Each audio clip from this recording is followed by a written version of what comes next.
I'm glad I took the risk to say to check. So welcome, and actually it's perfectly okay that you didn't hear my introduction, because that's all in the past. You just need to know who I am right here now. The past is done. Yeah, so you're good. So welcome to those of you here with us. I can see there's, in one window, there's a community of you sitting, and there are some individuals, and welcome to all of you here. So it's interesting when you're asked to give a title for your talk, and I looked at the title and I thought, where was my head at? That I think the title is Commitment Primary, Lifestyle Secondary, which actually is not my phrase. It comes from my teacher, the late Sangharakshita.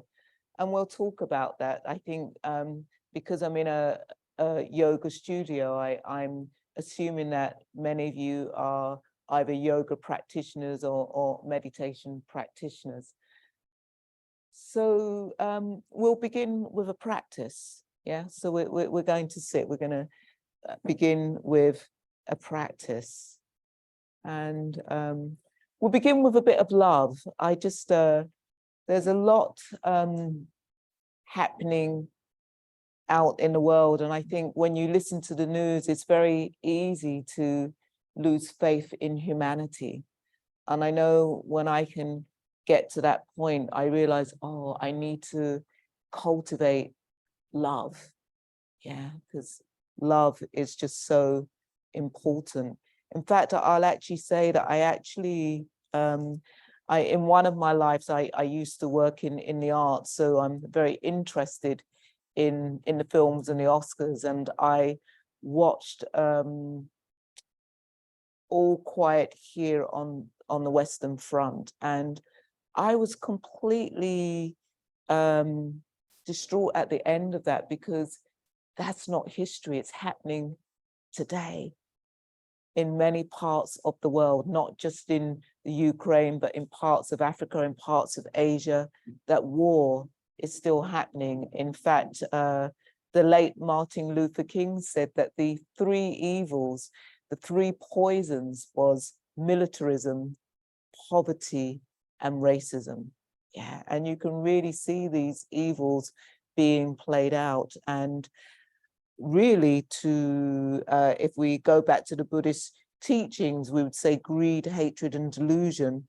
And to work with these poisons is love. Yeah, love.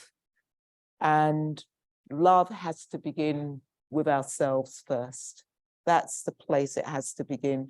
You know, if we love ourselves, we will have a different relationship to the planet. When we talk about climate crisis, if you don't have love and kindness and friendliness and respect for yourself, how are you going to have this love and kindness and respect towards the climate? And so it's so important for us to cultivate love towards ourselves. And we know that for many of us, because of the conditioning that we grew up in, that our childhood robbed us of the faculty to be able to love ourselves. Many of us were robbed of that. And it's never too late to teach ourselves to love ourselves. It's never, ever too late. So I'll ring the bell and I'll just take you through a practice called love. As those of you who might know me, I love playing with mnemonics. So each letter stands for something.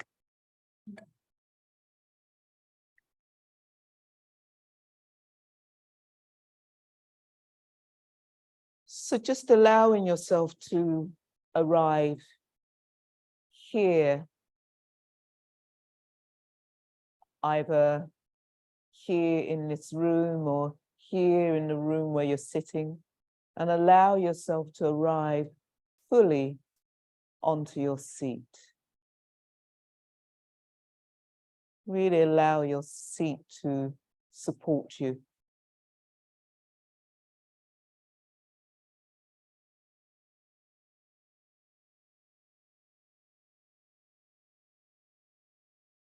And then having the sense of the mind dropping into the heart. So mind, heart is one.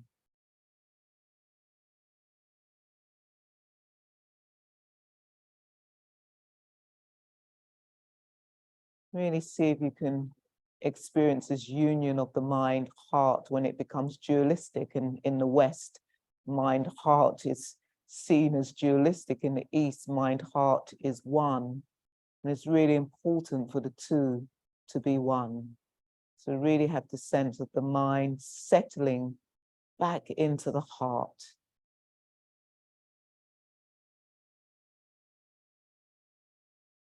And the mind, heart dropping into the gut. Today, we are reminded that the gut is also part of the mind. So really see if you can settle, let go of what you were doing half an hour ago, and really see if you can arrive fully here.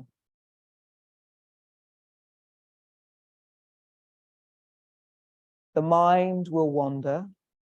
It's what the mind loves to do. And we're just going to take a few minutes without me saying anything to really see if we can begin to just become aware of what is arising without attaching to it, without clinging to it, without sitting down and having a whole conversation with what's happening in the head. So again, accept that things will arise in the heart mind. It's what the heart mind loves to do. And we just allow it to cease. We don't have to identify with it. So just sitting for a few minutes.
love.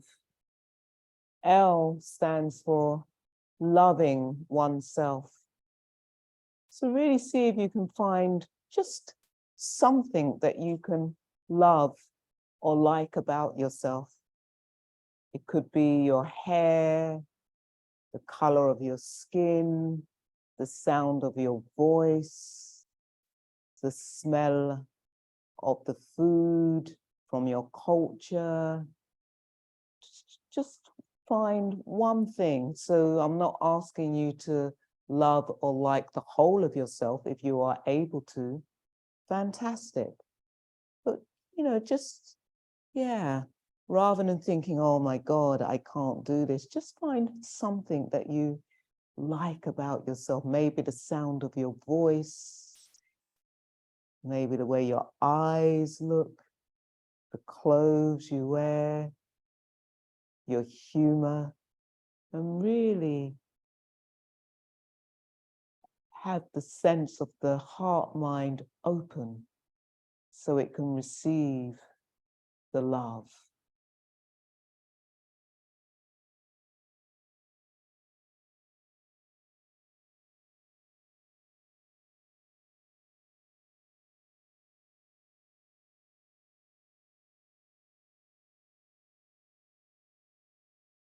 The mind is going to wander, and for some of you there may be this chatter going on, and just ask it to relax. Ask it to step aside so that you can experience some love towards yourself. An invitation to perhaps place the hand upon your heart or the hand upon your belly so you can really physically feel the touch of love upon yourself. Love.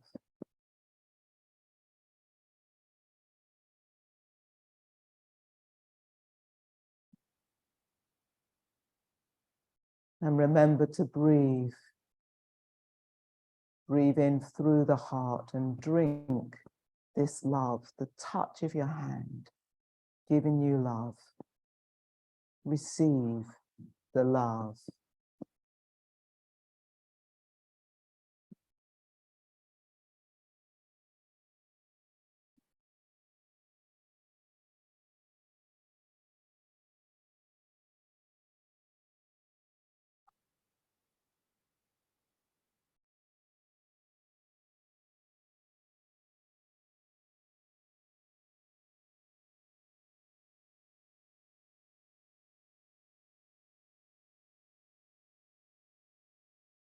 And if sadness arises, allow the sadness to arise. Don't make it mean anything. If joy arises, allow the joy to arise and don't make it mean anything. If thoughts arise, allow them to rise and don't make it mean anything. Just have the sense of love. Really see if you can feel it in the body.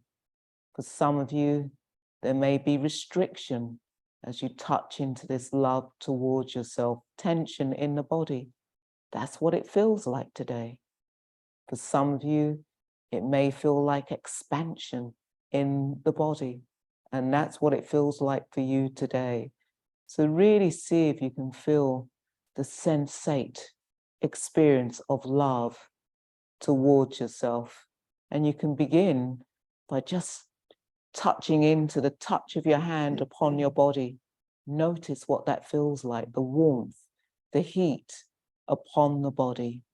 Love.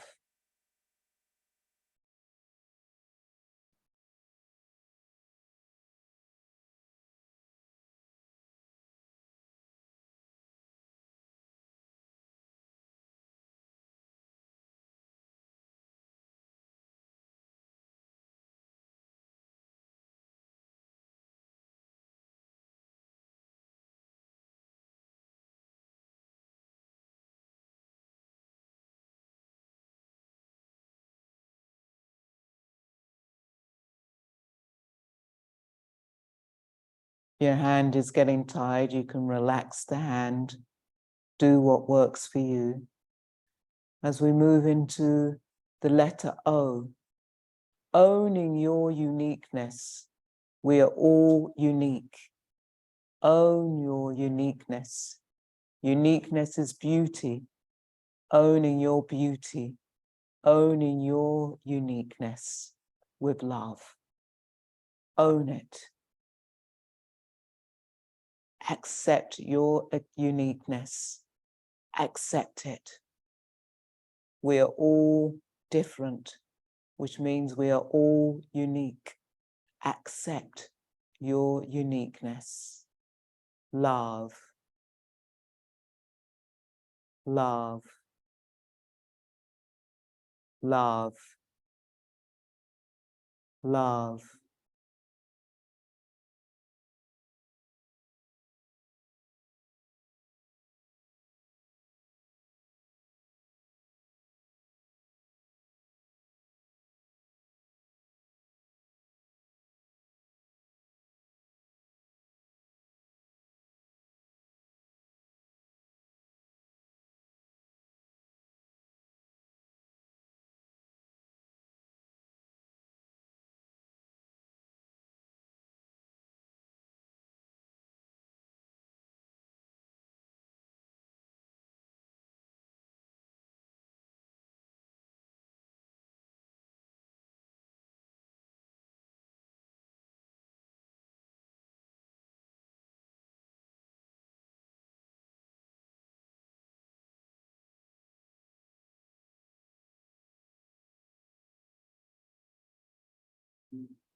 V, validating. Validating your existence. Validating your birthright to be here. Validating your existence. Every single one of us have this birthright, and this birthright means we have this right to be here right now. Validating your existence. Stop waiting for others to validate your existence. You don't need them to validate your existence. We just need to validate our own existence. Validate your existence. Love. Love. Love. Love.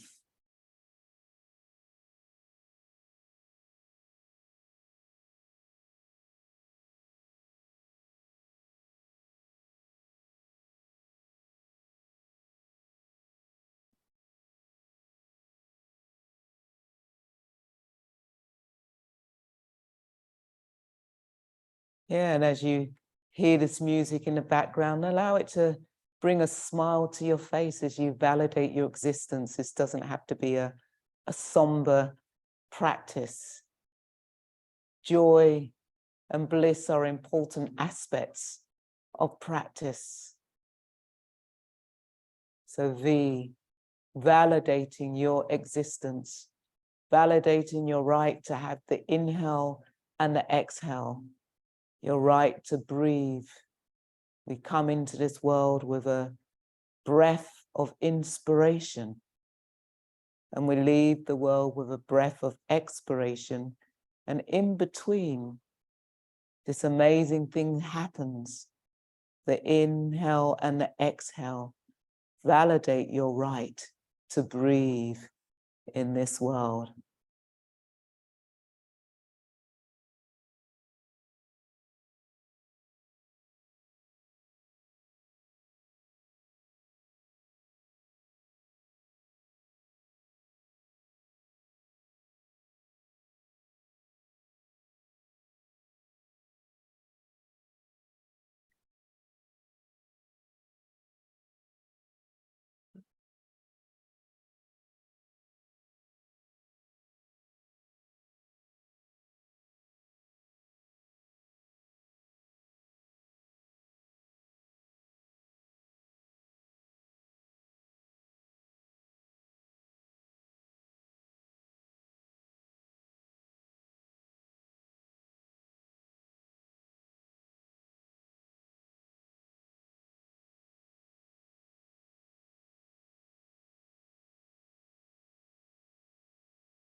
E. E stands for eliminating, eradicating all the negative stuff that's ever been said to us. Begin to stop believing it. Often that voice in our head, that life sentence that has told us we're no good, we're useless, we're not up for much. You know those life sentences. Those are things that people said to us when we were younger, and we've just taken them on. So just notice when one of those voices or one of those phrases come in your head, ask whose voice is it? It's not my voice. And even if you really think it's your voice, ask yourself, who shaped that voice? So let's begin to eliminate and eradicate some of those voices that obstruct the love towards ourselves. Yeah. Just ask those voices to relax, to step aside so that you can receive the love.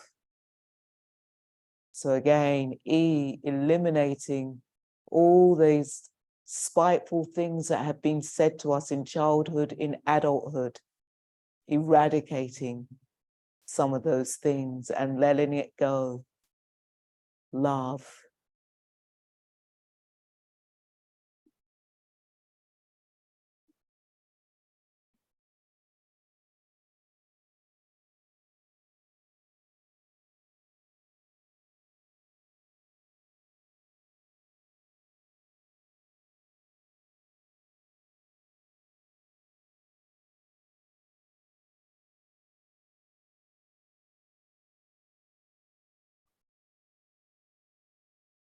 And become aware of the body, aware of the breath.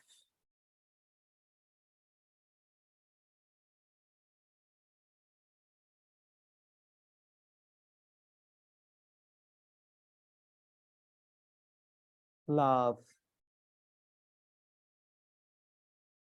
Again, placing a hand upon your heart or your belly or both. It's an invitation. Maybe your hands are just happy upon your lap. And just really see if you can feel the warmth of your own body touching you with love. And reminding you to love something about yourself. Reminding you to own your uniqueness. Reminding you to validate your existence. And reminding you to eliminate and eradicate all those things that have obstructed love, your birthright. Love is a birthright. Love, love, love, love, love, love, love, love, love, love, love.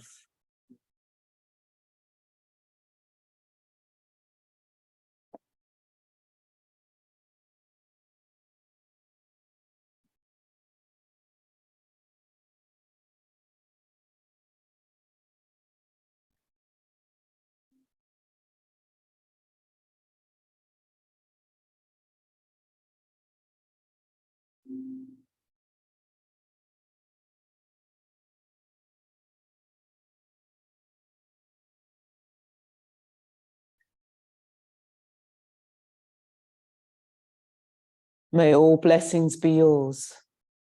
May all gods protect you. By the power of all teachers, may all happiness be yours. May all blessings be yours. May all goddesses protect you. By the power of all teachings, may all happiness be yours. May all blessings be yours. May all gods and goddesses protect you. By the power of all communities, may all happiness be yours. Love, love, love, love. love.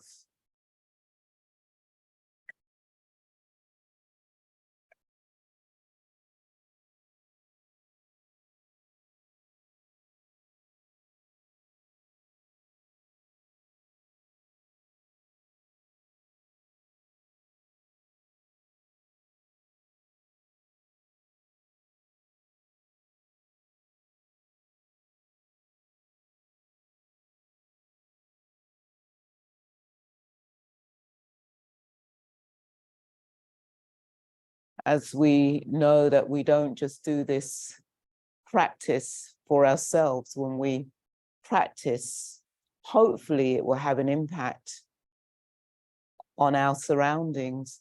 So it's just an invitation for you to just look at somebody and just say love. Just really get yourself out of the way. Notice difference. Don't separate, and get yourself out of the way and just say love. Love. And those of you who are on the Zoom, you could turn on your cameras if you're able to, and actually just look at each other on the Zoom and just say love. And if nobody turns the camera on, look at yourself and say love. But just love. Love. Love. Love.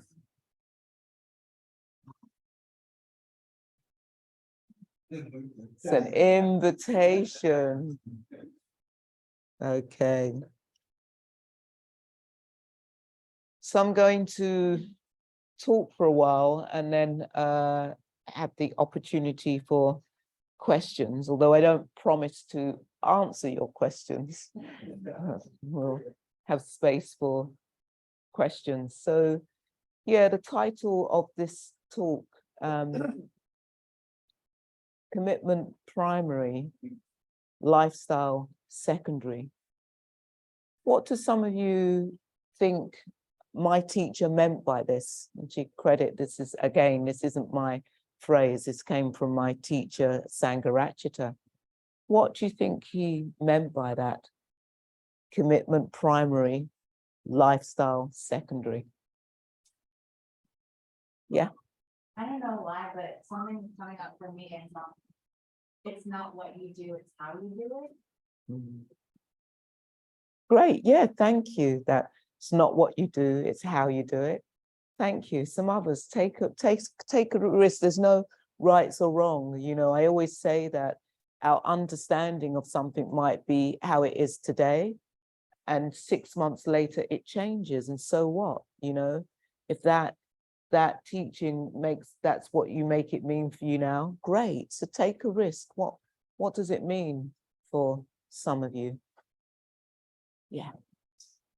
I think commitment to your practice over secondary, which would be like saying I'm too busy to be committed to do it. Thank you. Yeah. Anybody else? Yeah. I feel like I experienced like the separation between my spirituality and my lifestyle. Mm-hmm. Also experience the community with them. Mm-hmm. I feel like that plays much that. Great. Thank you. Somebody else? Or can I hear you on and anybody want to offer something who's on Zoom to remember? Anybody want to offer something on Zoom?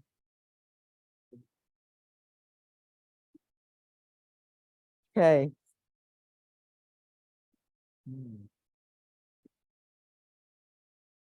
All right, let's talk about this commitment primary, lifestyle secondary. Firstly, what I want to say is that any lifestyle can be a trap.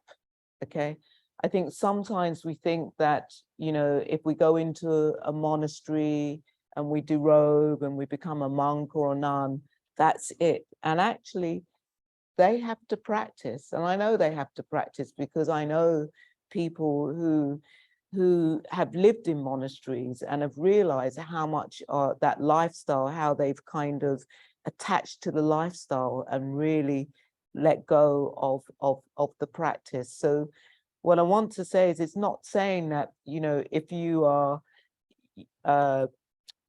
you know, what's the word, not homo, but if you're a lay person and you live out there in the world, it doesn't mean to say that you don't have commitment to practice, okay?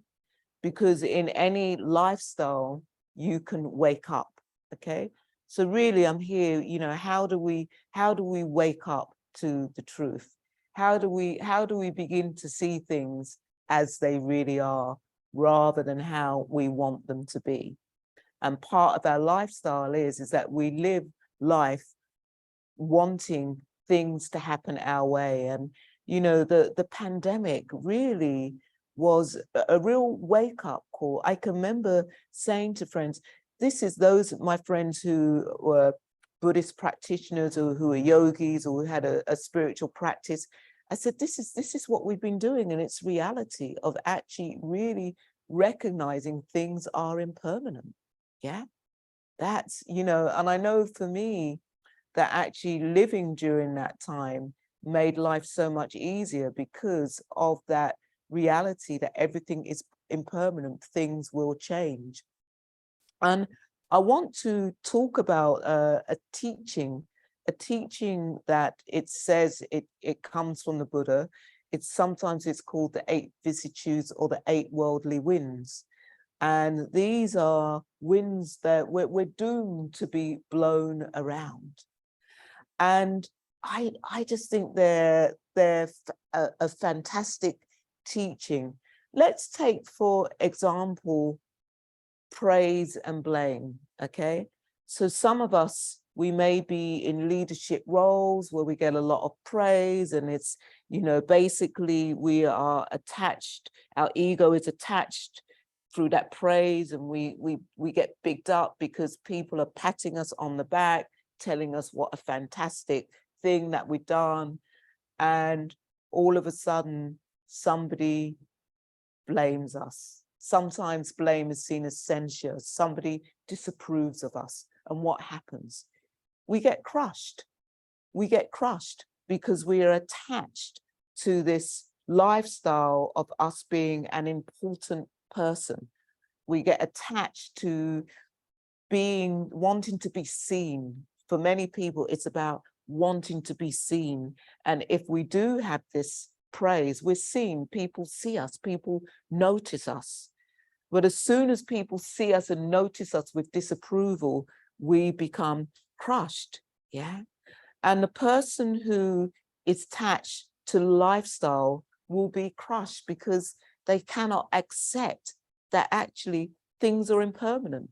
You know, if you are in leadership position, you have to learn to take the praise with the blame, because it's going to come. Yeah, it's always going to come. Yeah. Those of you who are committed, who see commitment as primary, see your practice as primary, or what your practice is teaching you. Similarly, it's still going to come. You're still going to get the praise and blame. Doesn't mean to say it doesn't mean to say that, okay, so you are committed to your practice, you're waking up, that you're not going to get this praise and blame. Of course it's going to come. There is that aphorism, isn't there? That aphorism that says, before enlightenment, it's hauling the water and chopping the wood. And after enlightenment, it's hauling the water and chopping the wood. The same stuff is going to happen. Yeah. But if you are attached to a particular lifestyle, you're not going to progress very far, because you are losing it's so interesting. I was in conversation with somebody, a friend of mine who is a Christian, and they were saying that what they believe in is God. They just know everything is going to be okay because of God. And I said to them, what I believe in is impermanence. Okay. It's, you know, things are going to change. I might not like it, and I might struggle at times, you know, and that's me clinging to this lifestyle. But actually, I know things are going to change and it's going to be okay. Yeah. There's also, let's look at the worldly win of status and disgrace. Yeah. Sometimes it's called status and disgrace. Sometimes it's called fame and disrepute. You know, there was a interesting story in the news. And I found it really interesting because in one of my lives, which is why I'm saying in the past, what you do in the past, thank God things change, because I think, oh my God, if things didn't change, oh my God, like, I'm so glad things have changed. But anyway, in one of my pasts, I was a journalist. I worked as an international correspondent, covering Aboriginal deaths in custody out in Australia, but actually I used to write reviews as well. And I don't know if some of you saw it, that actually it was in Germany, the director of a famous ballet company, okay, a journalist had done a review of the show, of his show from this famous ballet company. And she said something like, oh, completely bored to death or something. I can't remember the exact words, but anyway, it was, you know, I mean, it was a pretty spiky review. But what did the director do? Apparently he knew that she was going to be coming to some show, and he had dog feces and smeared it all over her. Yeah, this is true. This is a true story. This happened about a month ago. You can Google it. You can Google it. He's lost his job. Status and disgrace, you know, could not cope. This lifestyle, you know, wanting to attach to this lifestyle, and could not cope with having a bad review, if you call it a bad review. Yeah. He could only have good reviews. Yeah. Again, if we, you know, of course, if we think of Weinstein and Epstein and R.J. Kelly, who've had all this status, yeah, and they have fallen to disgrace, things change. Things do change. You know, at some point you might think you've got all this status, and it goes. And actually, sometimes when we know, when the economy crashes, there was, I can't remember, maybe 15 years or so, when the economy crashed, and there were people throwing themselves off the building from the stock exchange, yeah, because they could not cope with their status changing. How could they cope with not having that money, because their money had gone overnight? You know, not many people are aware that actually in Egypt at the moment, their currency has been cut by 50%, right? That happened in January, that the whole currency was cut. And how, you know, a friend of mine was saying it's bedlam, how some people aren't coping because their whole identity was built on this status, the status of what they owned, what they have, and now they don't have, that, and because they're clinging to this lifestyle, yeah. And if we had a commitment to practice and realizing that things do change, it would be so much easier to be able to deal with this. In fact, Thich Nhat Hanh, the late Thich Nhat Hanh, says, don't own anything you're not prepared to give away. And I find this really, really interesting, because just recently, we moved, me and my partner, we moved from living in a townhouse condo into a bigger house, and we bought a 65-inch television just because it was on sale, it was cheap. And I'm thinking, you know, going away, oh my God, if people are going to steal this, it's like one more thing, you know, I'm worried. You know, I see myself more worried about, oh my God, you know. And again, I think it's such a great practice of actually to think, don't own anything you're not prepared to give away. And one of the ways that I actually do practice that, if I buy something, like when I buy a new laptop, I will give that one away. I won't sell it. I will give that one away. I think if I've got enough money to be able to buy a new one, and there's somebody struggling, to give it away, to really to loosen that attachment of my whole identity, of all the things that I own that give me status. The big house, the big car. I mean, I don't have a big car, but you know, the big house, the big car, the clothes. It used to be like that for me. It was, you know, I mean, I grew up in the UK, and in the Black culture, it was very much, you know, the poorer you are, the more oppressed you are, then the more it's so important. You got to look good when you walk out of the house. We always used to laugh during the summer how some of the guys, they would rent cars, fancy cars, so they could drive around because of status, that whole status, to be seen, you know, to have to create this identity, the things that you accumulate to create this identity. Yeah. And it's going to go. Yeah. Pleasure and pain. Another one of the worldly winds, pleasure and pain. This, you know, we play a game. We play a game of sensations. In 1 minute, we're in pleasure and we want more. Okay. And that's painful. It's not enough. We want more. I'll give you an example. You know, once upon a time in one of my lifetimes, I used to drink champagne and do lots of other stuff, whatever you can imagine. And sometimes, not so often now, but sometimes I can be out and it can be really sunny and I'm in the woods and there's a waterfall.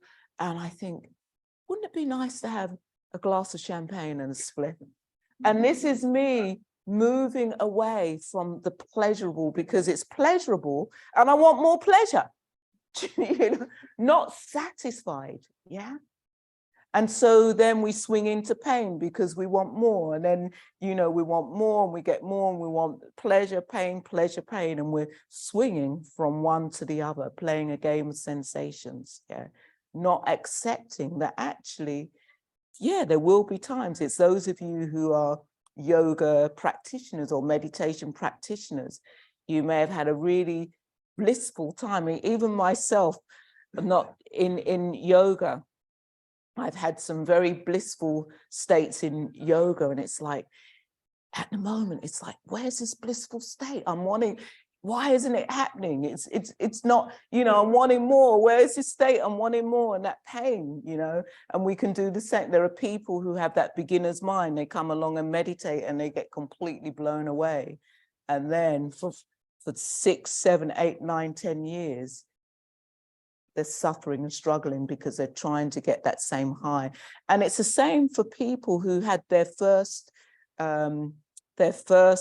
choice of medication, whatever that medication is. You know, the people who get really addicted to something and they're still chasing that first high. Yeah, still chasing. And really, the person who is committed to practice will know, you know what? I enjoy this pleasure and it's gonna go. Yeah. You might be in your practice and rapture arises. Rapture, so what? It's gonna go. And what we learn, the person who's committed to practice will learn, actually, there's not much difference between pleasure and pain. It's not dualistic. Yeah. It's not dualistic. The person who's committed to lifestyle is living in that dualistic world, of everything's separate. Yeah. And what we, through practice, if we really commit to practice, because it's so easy to be lured back into the lifestyle, especially, you know, if we have a job and, you know, we have access to money.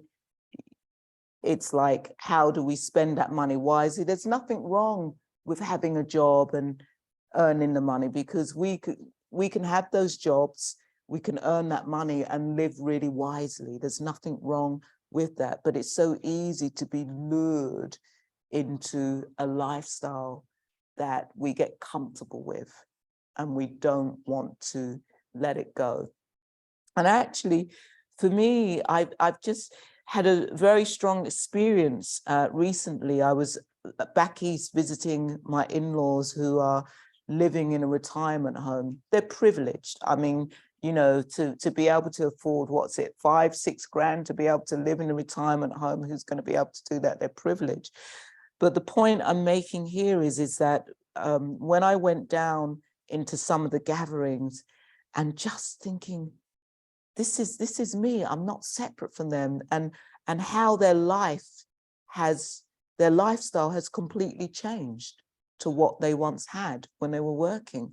Completely changed. Their lifestyle exists within these four walls. It's like they don't even have to cook for themselves, but it's just exists in these four walls of just really, and how they are very attached to this lifestyle. Hearing people live to 100, that attachment, you know, it's like, you know, one thing we can guarantee is at some point we're going to drop. We don't know how we're going to drop, but we can guarantee it's going to happen. I know that the mind is cunning, and there are scientists out there and other people out there really trying to find a way that we can live forever. You know, there are people out there who are really trying to find that way, and who knows, maybe they'll prove me wrong. But, you know, just think, do you want to be able to live for hundreds and hundreds of years? I don't know whether it's true, but I actually heard that there are some children who are trying to sue their dead parents because their dead parents didn't leave them their inheritance, because they wanted their assets frozen just in case, and they've been frozen just in case that there's been some development that they could come back alive, and they would actually have money when they could come back alive, you know. So I don't know whether it's true. But you know, I could believe it. You know, I could really believe this. Yeah. But pleasure and pain, we know, you know, those of you who have been in romantic relationships know, you know, part of the deal of being in a romantic relationship is pleasure and pain. Yeah. That pleasure, that emotional pleasure and pain. Yeah. If somebody leaves, yeah, or if a partner dies, or it's all part of that experience. And if we are attached to this lifestyle, then it is really going to be painful. It really will be painful. And the last of the worldly winds is gain and loss. And in a way, they're all connected, aren't they? They're all connected. I have a private practice, and I can remember having a client once who came to me because overnight their partner had lost all their money. They had took a risk on the stock exchange and lost everything. Yeah. And just how that was for the partner who didn't you know, wasn't responsible for that, but just how it was for them to be with to have so much and then to just lose it just all overnight. And I'm not saying that, you know, for me, if something happened and here in the West that the economy crashed and everything that I had didn't mean anything, the bit of money I have in the bank, or my pension savings I have in the bank, you know, it was gone. I'm not saying that oh, I'm going to be blissed out by this, but I do, you know, I do know that it's possible. Yeah, it's yeah, we cannot rely on anything.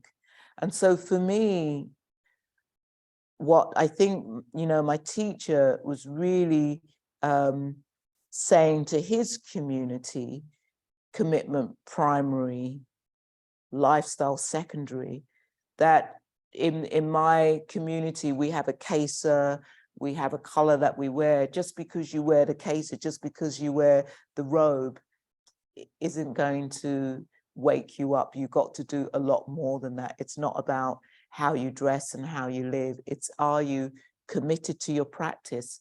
And as a Buddhist, are you committed to the teachings of the Four Noble Truths? Are you committed? Do you really want to understand the teachings of the Four Noble Truths, of the first truth that there is that there is suffering?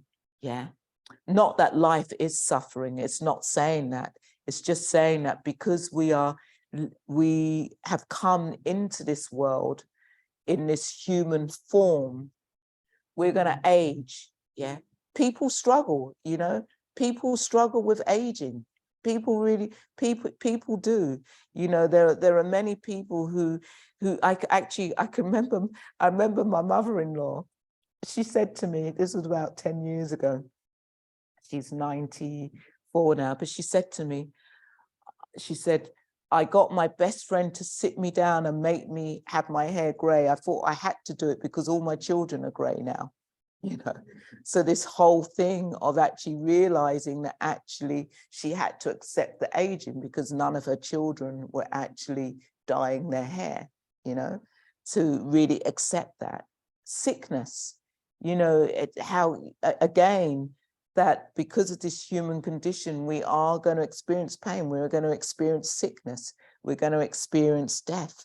Those things really are going to happen. And it's not saying that we can't experience the pain of these things. What it's saying is not to rebel against these teachings, not to rebel against them, not to struggle against them. Yeah, this is really important. In fact, there was a teacher from Tibet, Marpa, 9th century Tibetan teacher around the same time as Dogen, who taught impermanence. Marpa taught impermanence. He would teach impermanence. And one day his students found him completely distraught. And the student said, Marpa, what's wrong? What, you know, what's happening? What's wrong? And Marpa said, you know, my son has died. And the student said, but you've taught us that everything is impermanent. And Marpa said, the death of the child is the most painful of illusions. Yeah.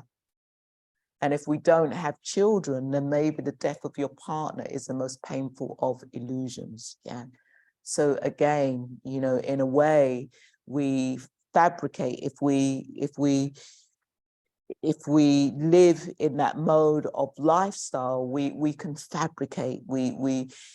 Everything is mind-made, everything is fabricated, which is why we rebel against impermanence, because we have deluded the mind. We have deluded ourselves that, you know, we are going to be here forever. People are going to be here forever. Yeah. And it's not to say that we become nihilistic. Yeah. But it's just really how we can, through the practice, teach us to be here right now. And just really leaving time for questions, because it's great to have a conversation.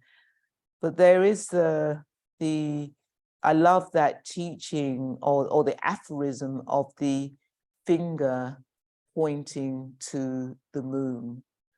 And it's interesting because, you know, with a child, if you're pointing, the child might be looking at the finger, not actually the moon. But, you know, really, if I was pointing to the moon, would you be looking at my hand or would you be looking at the moon? So in a way, what are these teachings pointing to? And not to get too caught on the teachings, because that can become a lifestyle, because we can make these teachings so rigid. Yeah. And remember that it's all about views. So we can make these teachings so rigid. This is the way it is. This is what the Dharma says. And actually, really, it's looking at what are these teachings pointing to. And these teachings, you know, if we can make commitment primary, these teachings are pointing to freedom. Yeah. And it's possible to have more freedom. It really is possible to have more freedom. You know, when I first stepped onto this path in my 20s, and now I'm 60, I'm in that 6th decade, I've turned 60, having to remind myself of that. And I have so much more freedom. Yeah, I have so much, and there is more freedom for me to have, because still I can be blown around by these worldly winds of praise and blame, of loss and gain, of pleasure and pain, and dispute and disgrace. I can still be blown around by them. So I can still have more freedom. So in a way, it's like when we can see that we're being blown around by these winds, or when we can see that we're being reactive, when we can see that, you know, we're really wanting things how we want them to be rather than how they are, it's a reminder to actually say, oh, I need to go back to practice. I've forgotten practice, not to give ourselves a hard time, but actually to go back to the practice, get back to the mat, get back to your cushion, get back to the practice. Okay.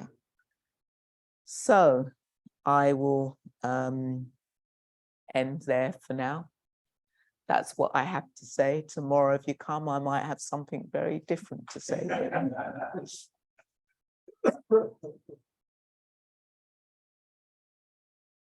Any reflections or any questions? If you have any questions, I suppose you could put them in the chat. Can you see in the chat? We can also unmute and just speak, and it'll come through our speaker system. Yeah, or you can unmute.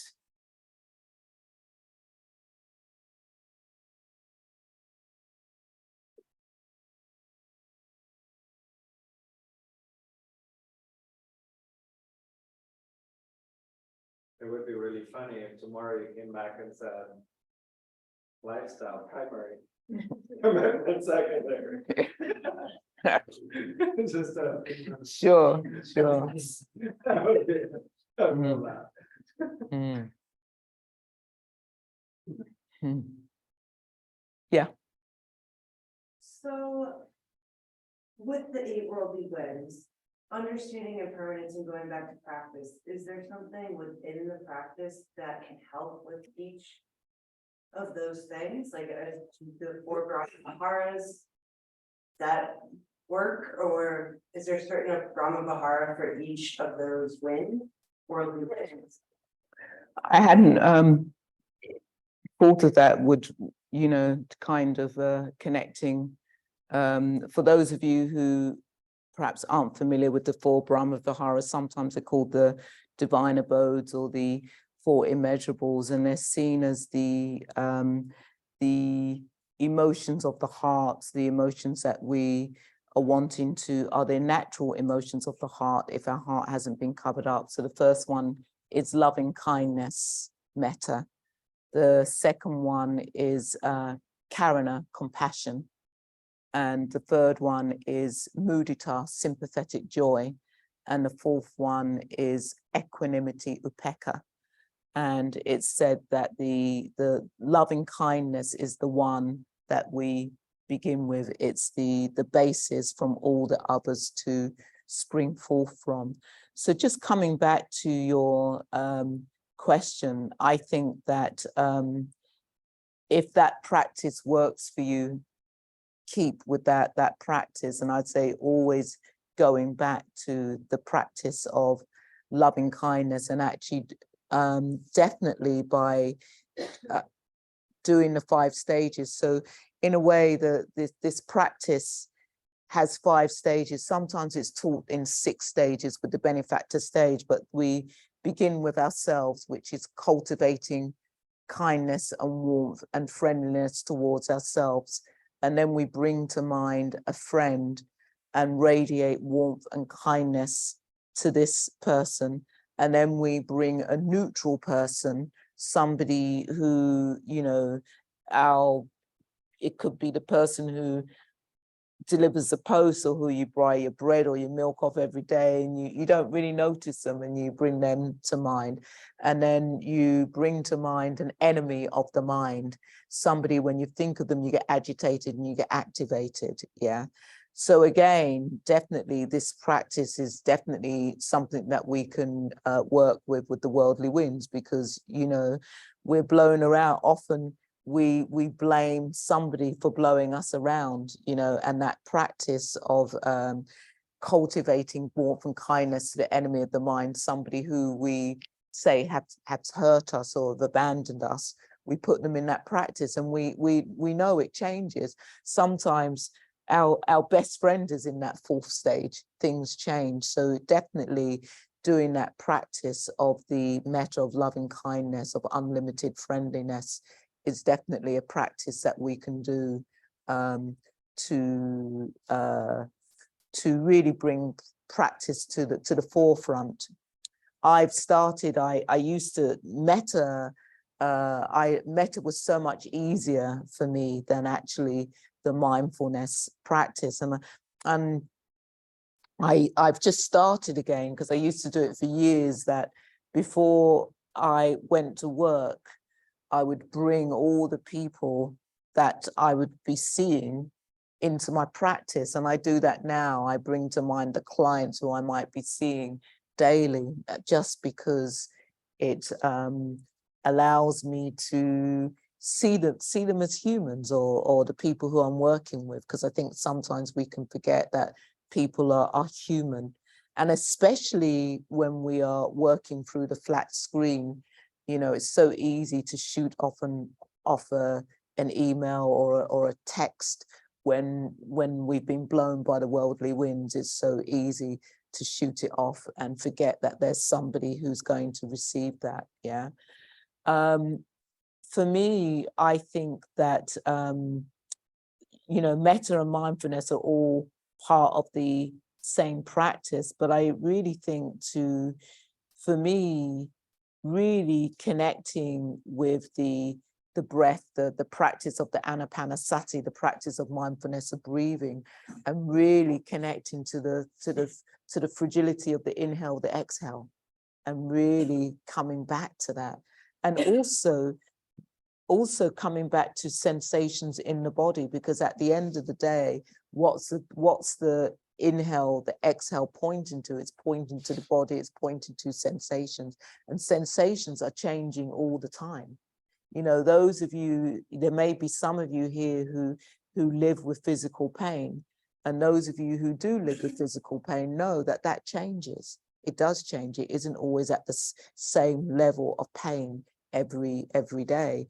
And also knowing that some parts of the body will have pain, some doesn't have pain, but knowing that things are always changing in the body to remind us of impermanence, that things change. And actually, it's a beautiful thing.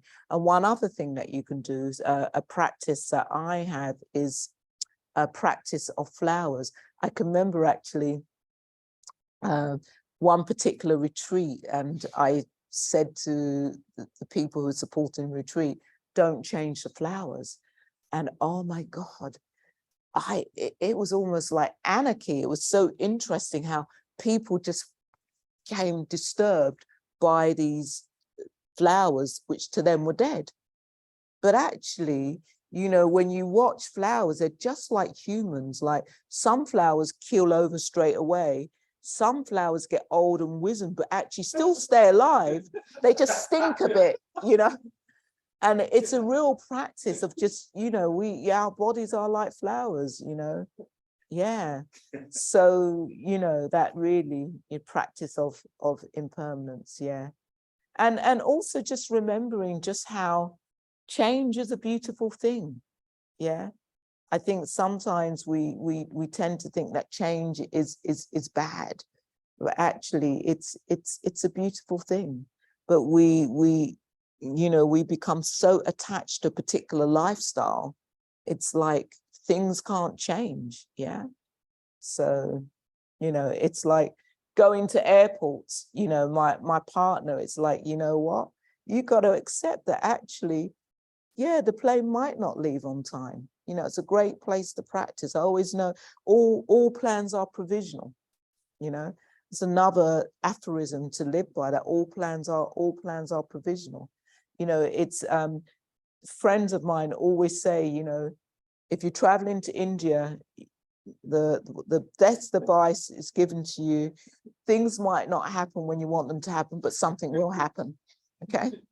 And that's really good advice, because something will happen, but it might not be what you want to happen, but something will happen. Yeah. Okay. Yeah. Would you speak to like where your practice existed in the space of being a correspondent and working within conflict transformation, kind of like that role?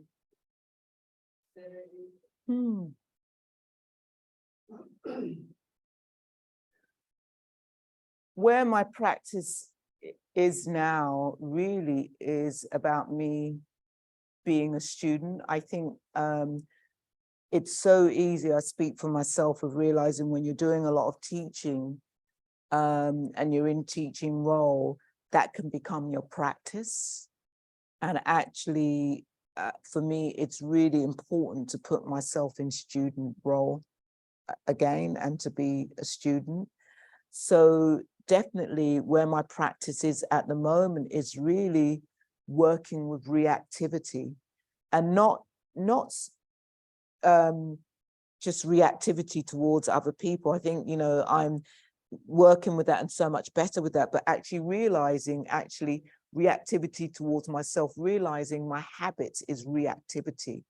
That, you know, when I'm turning to habits, that I'm actually moving away from perhaps an unpleasant experience or a pleasant experience.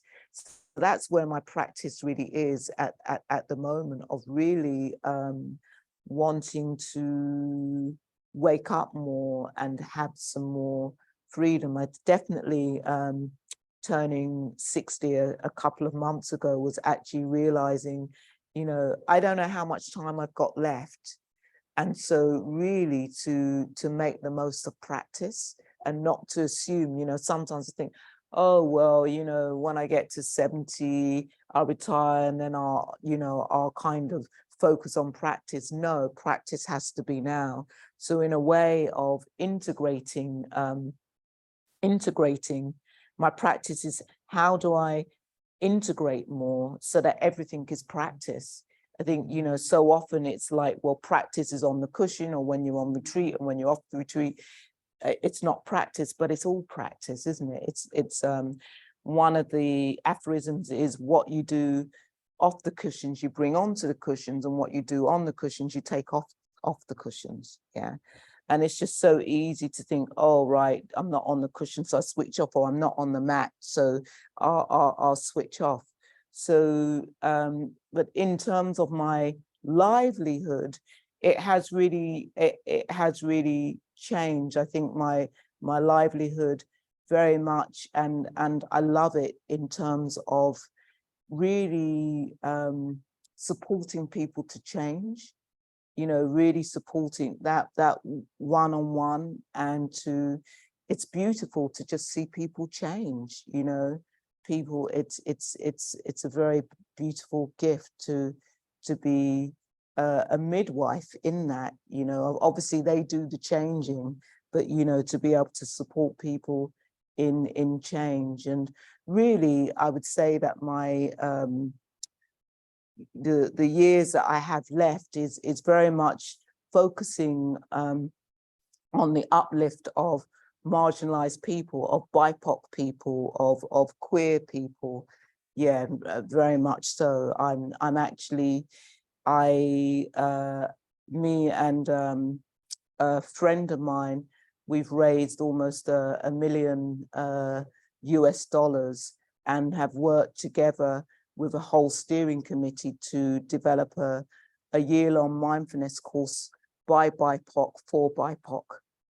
And so that's where my energies are at the moment, in that livelihood, because in a way it's leaving a legacy for that next generation to come along. Because again, you know, there's still, as a BIPOC person, I have freedom. When I think, you know, that aphorism that we are our ancestors' wildest imagination, for me, it's more than an aphorism. I am my ancestors' wildest imagination.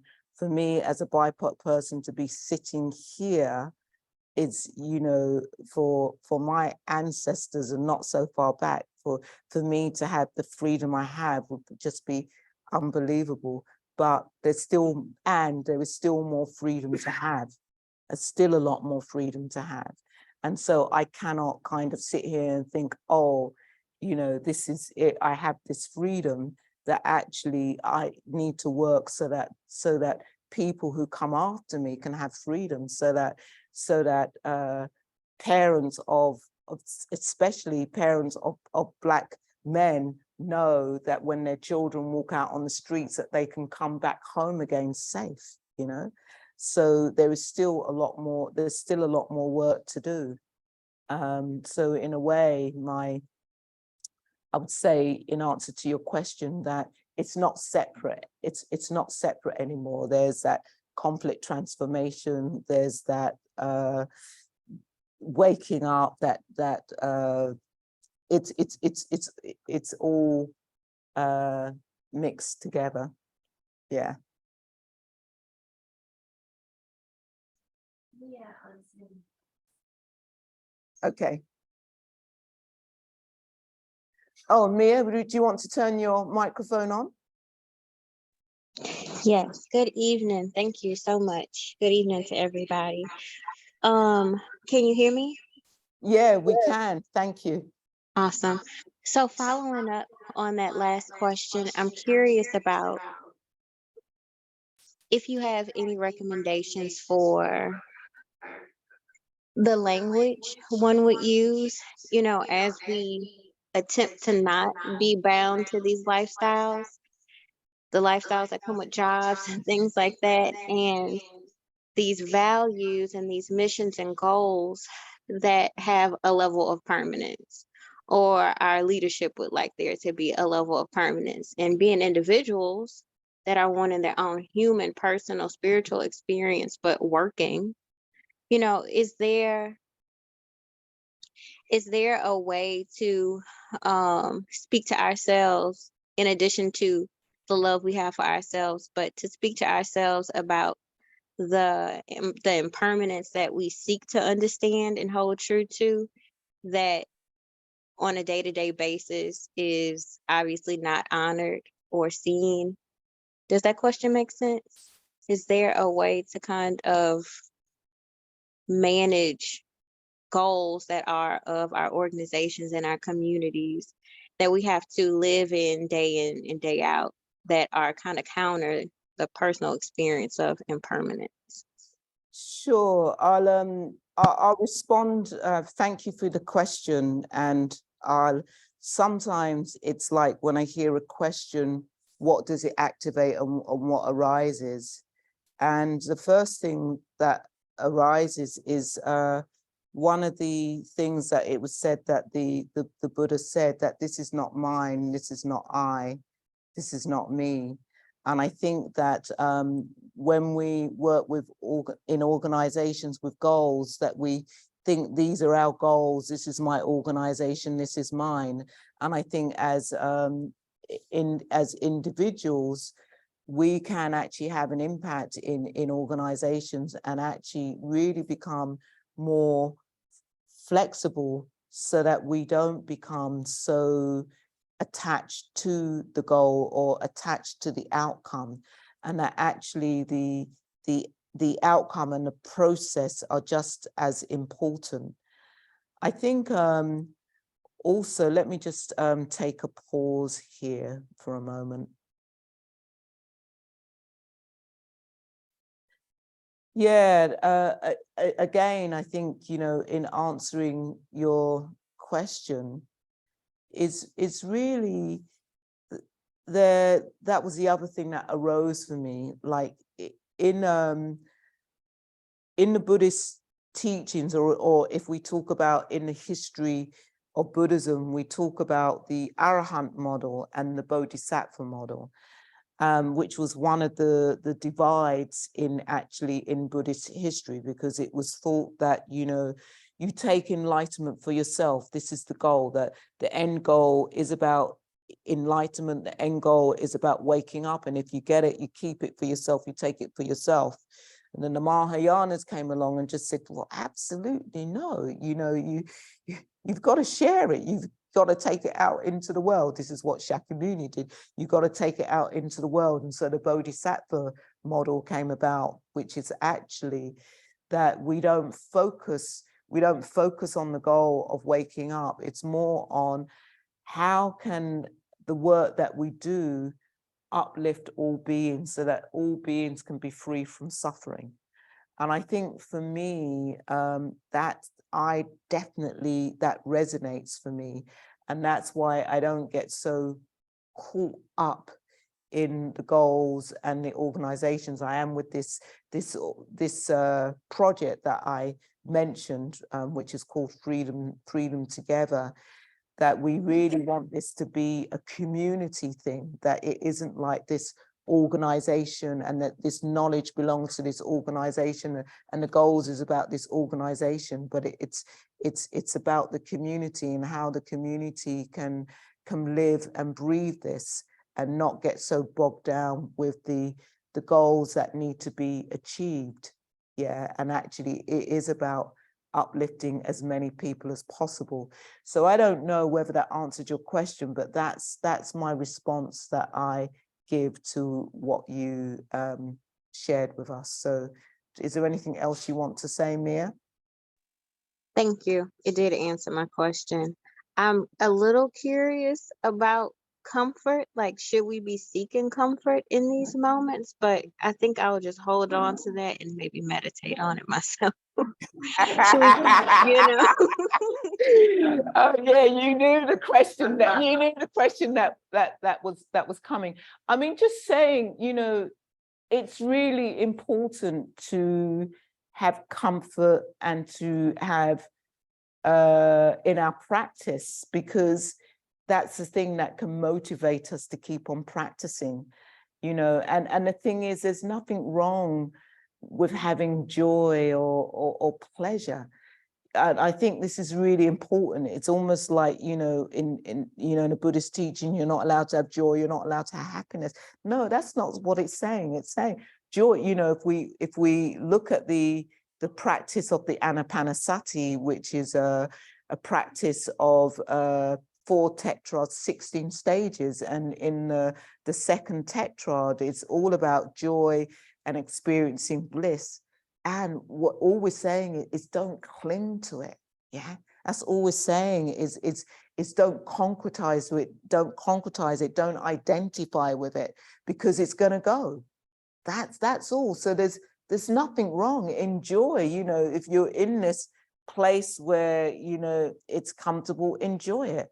And at some point it will go, and you don't have to think, oh my God, it's going to go, but just not to hold on to it and cling to it. So I really want to say that there is a place for joy, there's a place for bliss, there is a place for that. But what we're saying is, with those worldly winds, it's going to go. And that really is okay. Just as, was it Einstein, what goes up comes down. It's the same law. Yeah. And it's all, and again, I think what's so important is not to make it dualistic, comfort or non-comfort. Pleasure and pain, comfort and discomfort is all part of the same thing. I love the teaching in Buddhism that there are only 3 feelings, which the Pali word is Vedana, which is, I think the nearest translation is hedonic tone, that these 3 feelings is sensation in the body, pleasant, unpleasant, neutral. And all of them can be activating.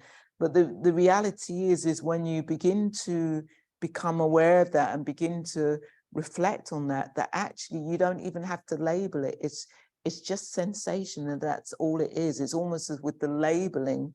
With the labeling, that's it. It's like the sense store has contact with stimulus, and this perceiving happens, this labeling happens, this perceiving happens.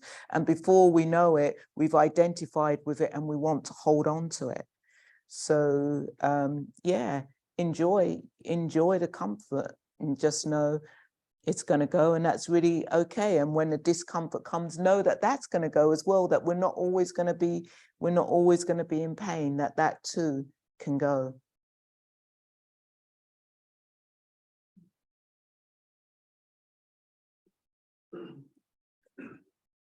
Any other questions?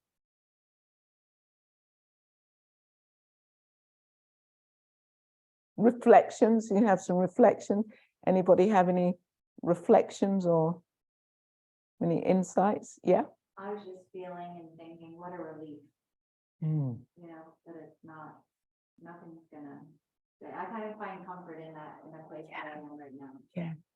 That's some freedom for you to Yeah. actually just say what a relief. That's some freedom. Yeah. I Yeah, don't have to cling to anything. Yeah. So, yeah. Beautiful. Cute. Yeah. Yeah. Insight, well, something I've been working with is that, if you're, if you're committed, then your commitment can sometimes become a lifestyle, Mm. and that is a place that you just have to come back and revisit, what is the commitment here, and what is it become the lifestyle as a result of it. Yeah, so it's just an interesting place to be. Yeah, thank you for that, because it's actually reminded me of something that I was going to share. And I was somebody who really was just so focused on the precepts, went to refuge to the precepts. And actually, my teacher was great. It's really saying that we don't go to refuge to the precepts. We go to refuge to the free jewels. And when we talk about going to refuge, is what you place at the center of your lives, and to really look at that. What is at the center of your life? What do you spend most of your time thinking about? Because that will tell you something about your lifestyle, and that will tell you something about your commitment. You know, what's at the center of your life? What do you spend most of your time thinking about? And just really to look at that and actually just think, are there certain things that need to be pushed to the edge of your mandala, and certain things that come more central into your mandala? So in my tradition, we talk about placing the three jewels at the center of our life. So the Buddha, not the human being, but what the Buddha achieved was waking up to the truth, to the teachings that point to the truth, and to the Arya Sangha, to remember that people have actually woken up. And what I want to say, and I'll kind of, as in ending, there are many seekers, and maybe we're all seekers, whatever seekers, how we define seekers, but there are many seekers in the world, which is beautiful. And many of the seekers are seeking enlightenment. Yeah, many seekers are seeking enlightenment, wanting to wake up. And what I remind people is if we go back to the allegory of the prince waking up, the prince before the prince became a Buddha, that the prince didn't vow to find enlightenment. Actually, we have to remember that. And this is where we get caught, because we're seeking for this enlightenment, and often when we're seeking for that, we're seeking for the pleasure. The prince vowed not to move from the spot that they were sitting on until they found an end of suffering. It's very different, very, very different. And so, to me, it's a reminder that actually, if we want to wake up to the truth in finding an end of suffering, and I'm not going to go through that whole story, we have to face our suffering. In that allegory, the prince faces his suffering. It's not like it was all blissful or whatever. The prince was challenged. Every mental state you can imagine, he was assailed by.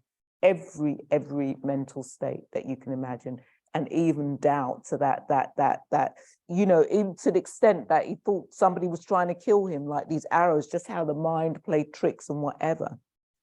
And so, we have to face that, if we're wanting to find freedom and find liberation. It's not that, in a way, it's very interesting that, leading, where are they leading to? But it can be a trap. I think for some people, maybe in seeking that they do wake up, they find out something, but it can be a real trap when we're going down that way. And it can be a trap going this way, because, in a way, it's almost like the eternalist is going towards seeking enlightenment, and the nihilist, but person's a bit more nihilistic, is finding an end of suffering. But really there is a teaching in that. So I think to just say that actually part of that commitment is facing our demons, you know, and because we can have a lifestyle where we are spiritually bypassing, which is another talk.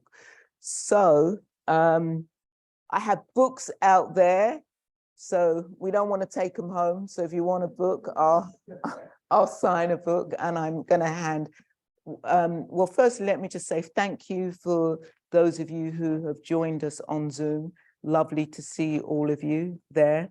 And thank you for all of you who have come out of your homes to listen to me. And thank you for, is it the organization, the yoga studio, and Wayne for inviting me here.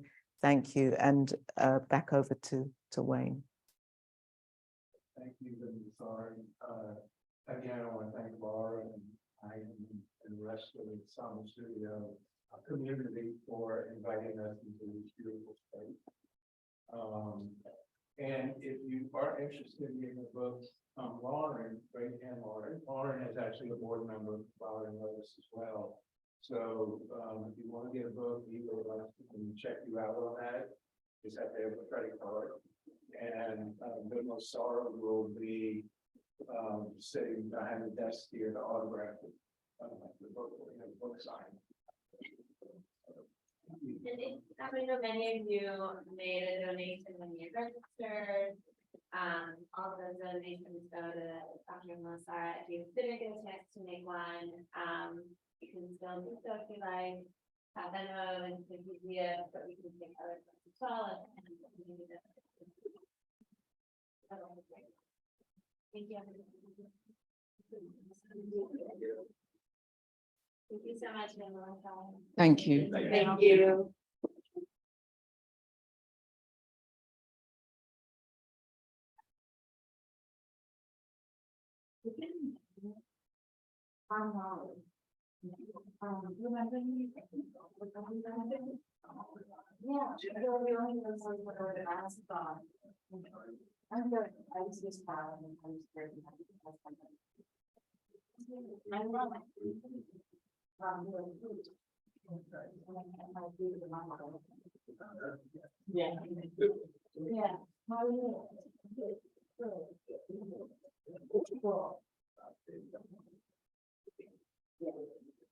I